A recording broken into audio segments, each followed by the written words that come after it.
Alright, so hopefully this works on the GoPro, but I figured I would try to do a quick tutorial on how I refoam an SK2000 helmet. I'll show you what I use and just the process I follow. So hopefully this helps you.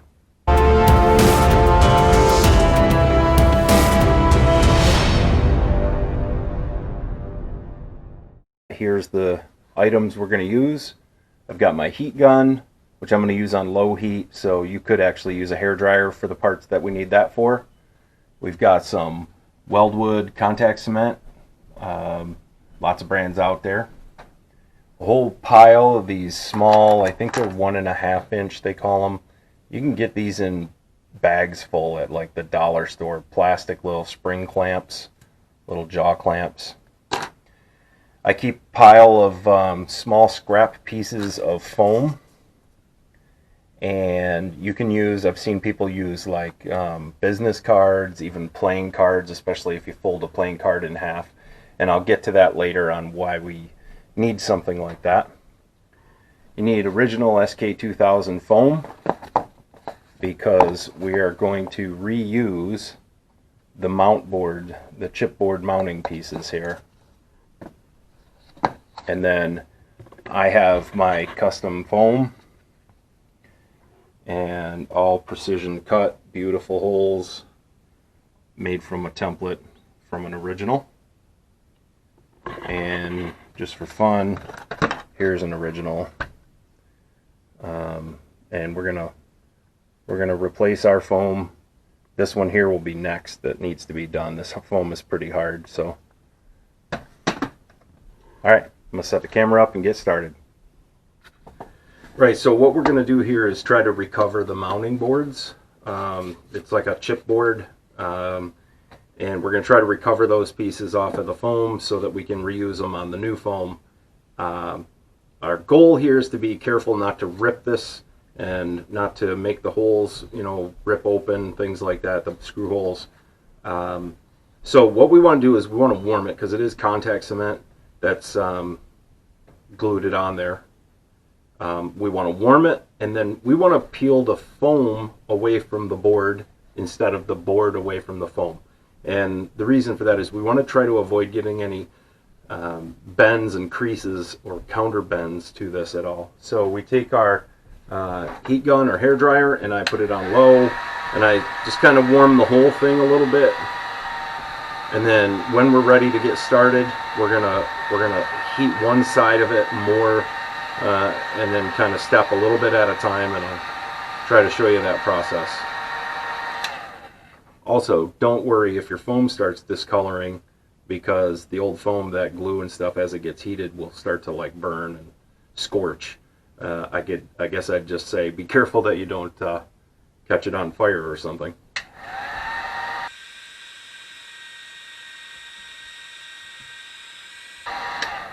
So you can actually see this one is actually starting to separate already on its own. Now be careful you don't burn yourself here, especially because that glue under there is going to be hot. But I want to try peeling the foam, like I said, away from the chipboard. I'm going to have to heat that end a little bit more.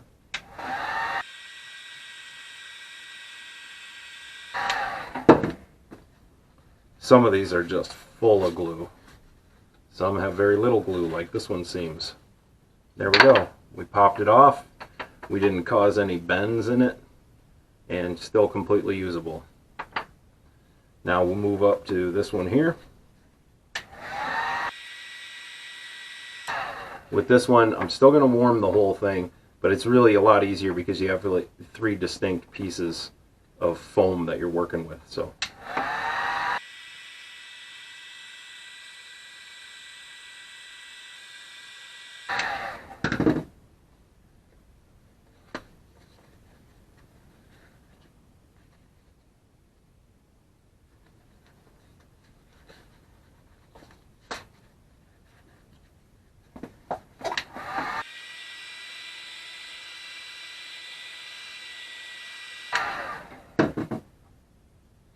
I'm going to start inside of here and try to roll that foam in away from the chipboard.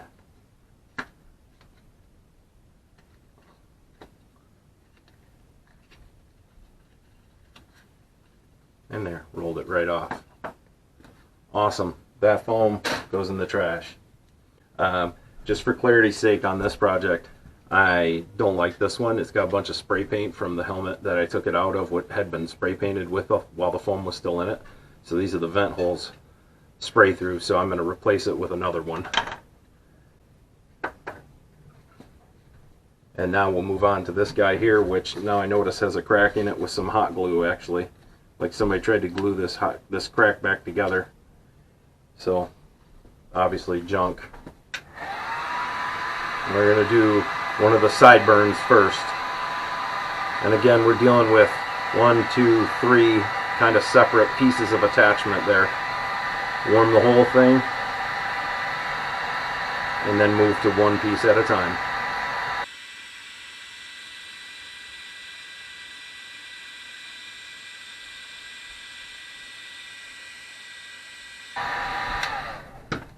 Okay, then we're going to start by rolling this away.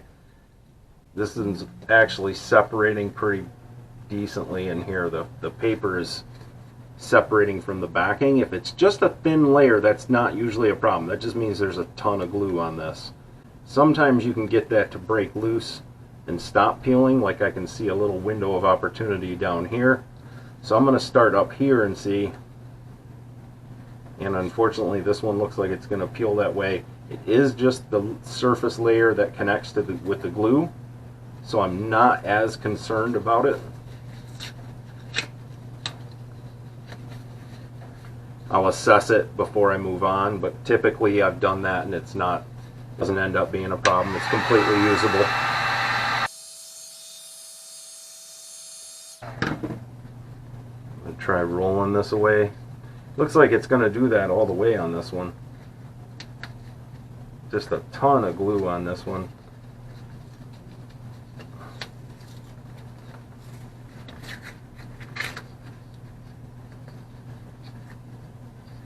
So you can kind of see here how thick that thin layer of inside paper is. And I mean, there's no structure there. That's I mean, that's thinner than a writing piece of paper, so I'm not concerned about that.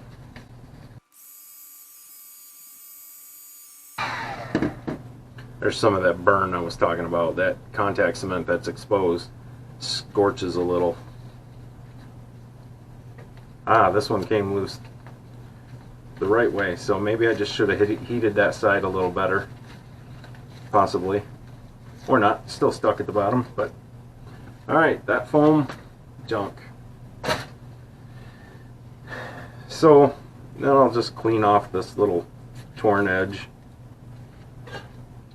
so I don't have a little flap of paper inside of there. And that's all we need for the heat gun, so I'm going to put that away and get things set up for the next part.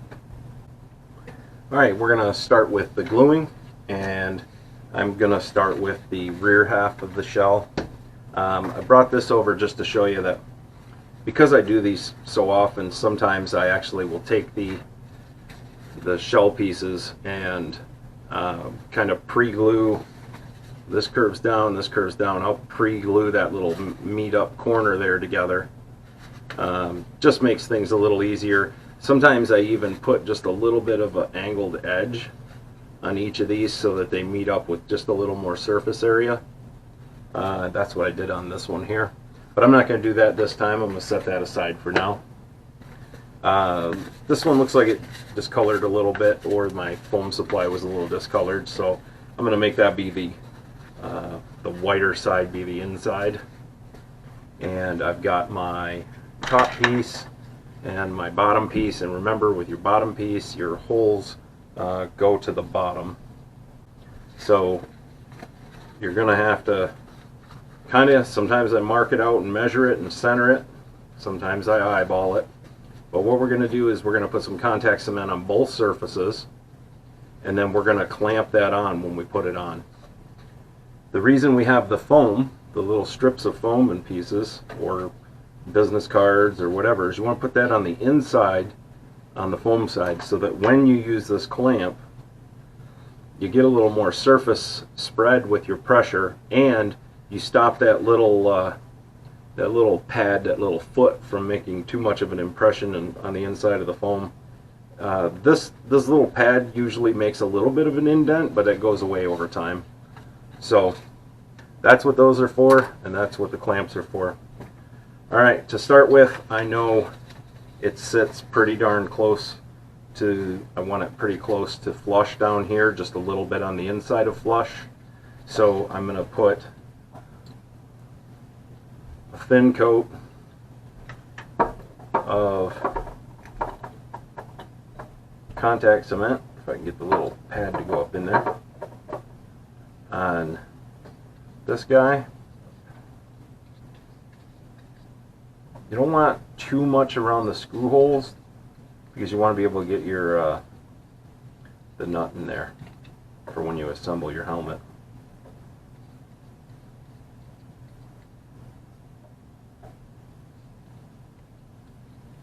Just spread it around so you don't have any major clumps. We're going to let that sit for a bit. And then same thing over here, we want to stay away from these little, we don't want to get too close to the ends there, the points. You just want to spread some glue. Kind of the center area of where that's going to line up. So the more time you have, the more patience you have for this, the sooner you can put these two pieces together. Plus you get a little more forgiveness if they're pretty wet still, not set up and tacky. Once they sit for too long, you're just not going to be able to move them around and reposition it.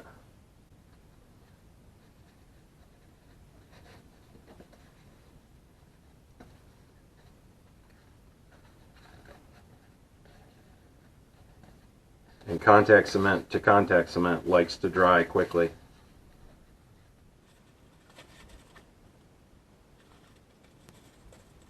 So I'm pretty good with that right there. I'm going to start down here.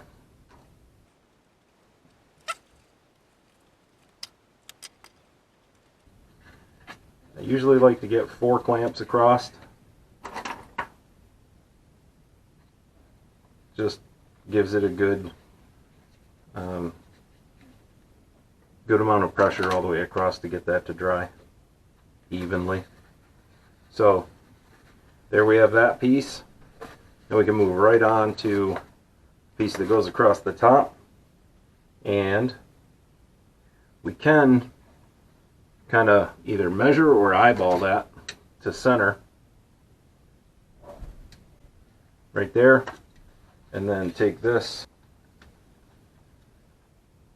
So we're like right about 5 1/8, so right about in there, and that should get us so we can line that up pretty easy. Do one piece, clamp it, bring the other side in, clamp it, and that looks about right to me. So we're going to slap some glue on here.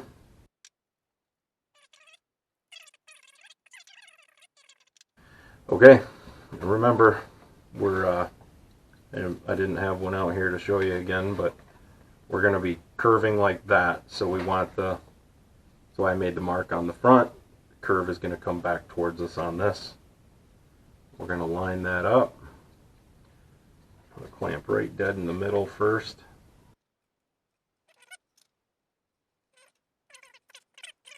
So we're good there.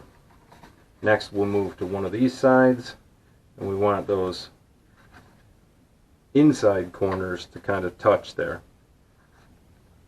So right about like so.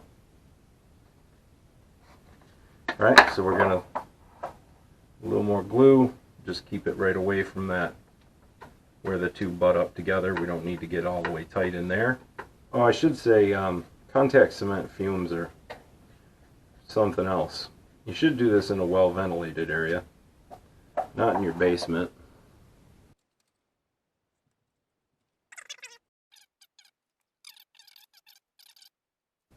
So we want to try to contort it a little so that the chipboard and the edge are even more. before the chipboard was sticking out over here on the end.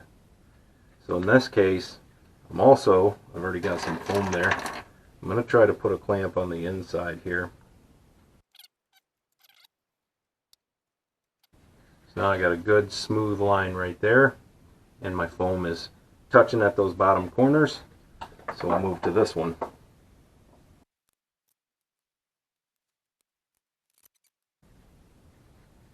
Yeah, like that.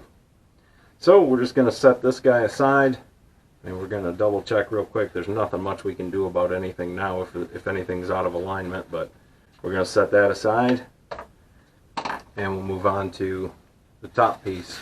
And I have the same type of thing, a little discoloration on this side here, white on that side, so we're going to curve it down like that. Remember, this is our front, so it's going to go on like this, and we're going to again kind of mark off our center. Makes life so much easier. And now on this one, on almost all of these, unless it's been damaged, there's a little dimple right here and right here. And when you line that up, it lines up with that section of the foam pretty close. So we're actually about 1/8 of an inch in on this one here, but I'm going to eyeball it based on those though, because I know I can balance it out. But we are going to start with that section, so we're going to glue there again.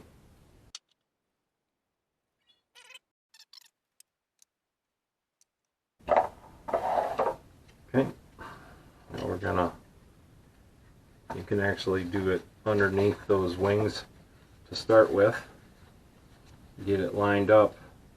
And on this one, I don't like to wait too long for that glue to set. I like to try getting it going pretty quickly so that I have some freedom to wiggle this around a bit, because there's a little more contorting with this one to get these sideburns under. Okay, looking pretty good there and there. And in this one, I'm going to take one big piece of foam across here. Oops, and I just moved it all.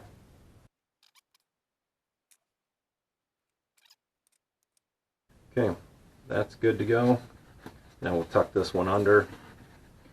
And again, we want to line it up, and we want to make sure our line here is smooth. We don't want this back like that. We want to pinch it in here, corner to corner. We want to make sure that we line up for the sideburn screw. And what I will often do, I have a special pen. You can use a pencil, you can use a pen, anything if you want to do this. I have this pen that erases when it gets wet and disappears. So I want to make sure my groove is, my line is there and there. I'm going to keep squeezing it. I'm just going to put a little bit of an outline here. That way I get an idea when I'm putting it back together whereabouts it goes. So start with the inside.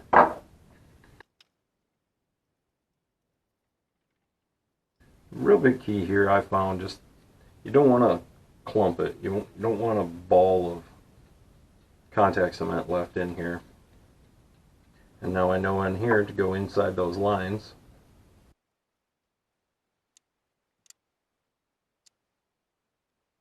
Okay, now we're going to tuck it under. Try to line it up just like we had it inside the lines.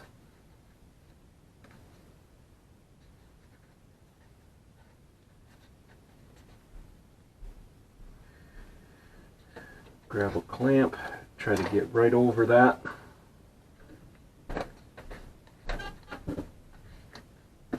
And then double check we're lined up here and we look good. So another foam.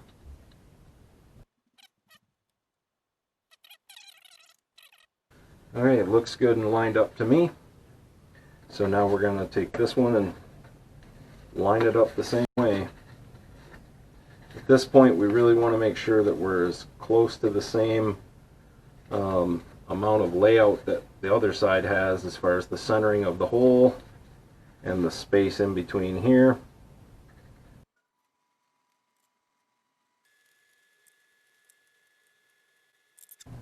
Got a little bit on my hand again.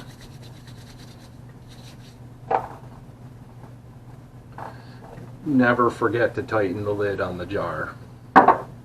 It'll go bad quick if you don't.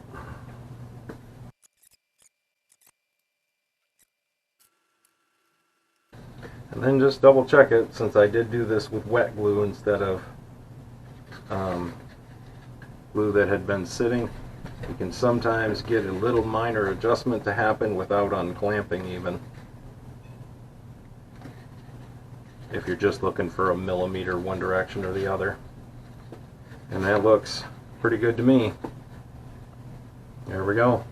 So we'll set that aside also. I will end it here and maybe do a quick wrap up with how that lines up when I put it in the helmet. Okay, so I'm back here on day 2. These have dried overnight, and I'm gonna just do a quick put together of a shell with these.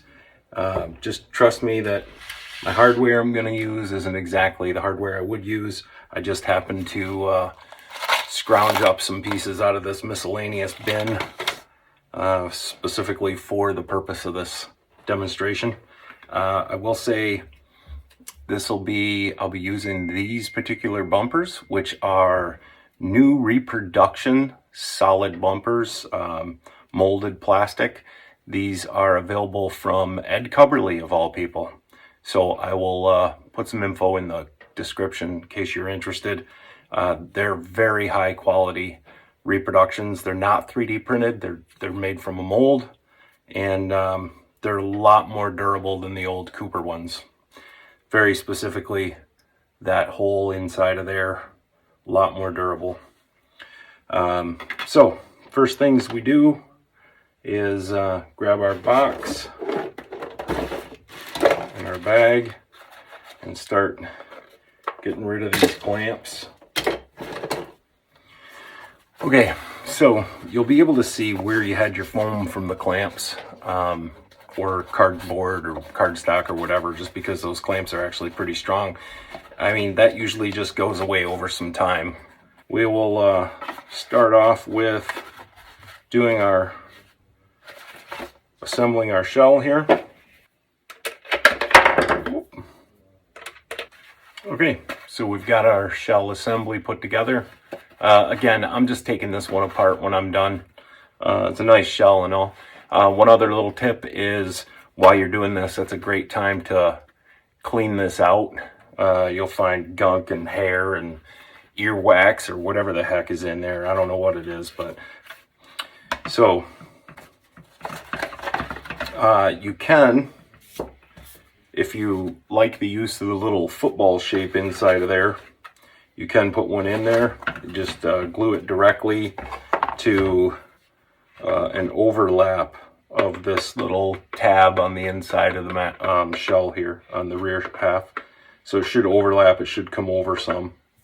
I don't use the little extra ones on mine when I redo them.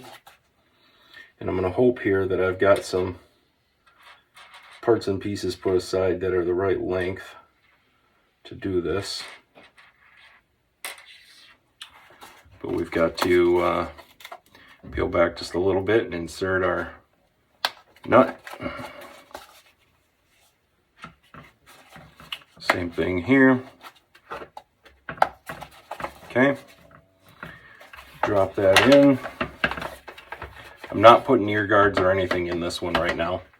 Again, this is just a temporary put it together. I will be disassembling it.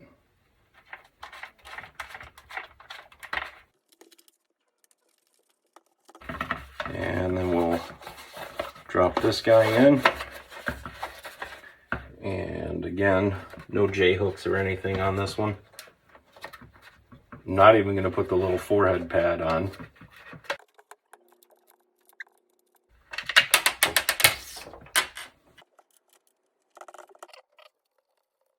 Snug enough for this project. Yeah, thankfully this isn't a tutorial on proper assembly of an SK2000. It's really just to show you what the process of refoaming it is like and what it looks like afterwards. And there's a completed refoam.